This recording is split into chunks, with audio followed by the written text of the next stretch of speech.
السلام علیکم ناظرین، میں محمد اسلم حسین سیاست کی عالمی خبروں میں آپ سب کا استقبال کرتا ہوں۔ اسرائیل کی جارحانہ دہشت گردی میں یرغمالیوں کے خاندانوں کی بڑھتے دباؤ کے بیچ اسرائیل نے ایک ہفتہ طویل لڑائی بندی پر آمادگی ظاہر کی ہے تاکہ غزہ میں حماس کے ہاتھوں یرغمال افراد کو رہا کرایا جا سکے۔ اعلیٰ ذرائع نے یہ بات بتائی۔ یہ پیشرفت موساد کے سربراہ کی گزشتہ روز وارسا میں CIA ڈائریکٹر ولیم برنس اور قطری وزیر اعظم شیخ محمد بن عبد الرحمن ال ثانی سے ملاقات کے 2 دن بعد ہوئی ہے۔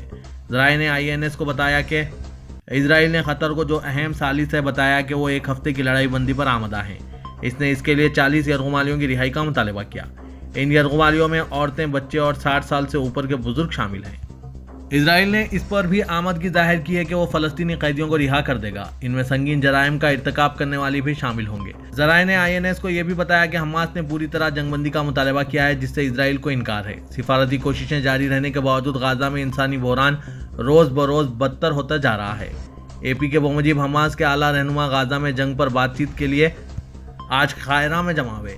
غزہ میں حماس گروپ زائدہ 10 ہفتوں سے اسرائیلی بمباری کی پوری قوت سے مزاحمت کر رہا ہے۔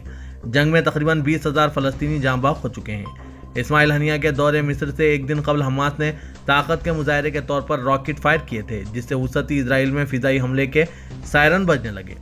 جنگ میں شمالی غزہ کا ایک بڑا حصہ تباہ ہو گیا ہے۔ تقریباً 19 لاکھ فلسطینی جملہ آبادی کا لگ بھگ 85% افراد بے گھر ہو چکے ہیں۔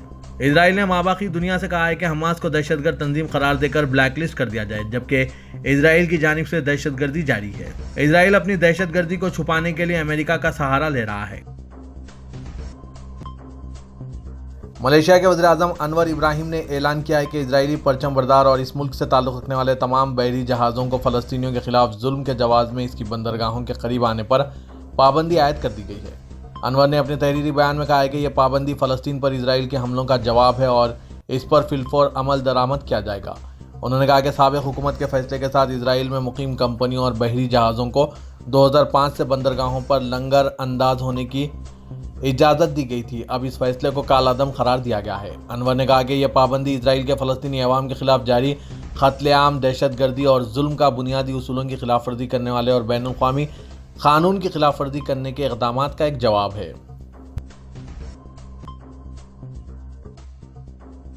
اسرائیل کے وزیر اعظم بنیامین نتنیاہو کے تل ابیب میں شیبہ ہیلتھ مرکز کے دورے کے دوران بعض زخمی اسرائیلی فوجیوں نے ان سے ملاقات کرنے سے انکار کر دیا۔ اسرائیل کے ٹیلی ویژن چینل 13 کے مطابق نتنیاہو نے غزہ کے بیری آپریشن کے دوران زخمی ہوئے فوجیوں کے ساتھ ملاقات کے لیے شیبہ ہیلتھ سینٹر کے شعبہ ریہیبلیٹیشن کا دورہ کیا۔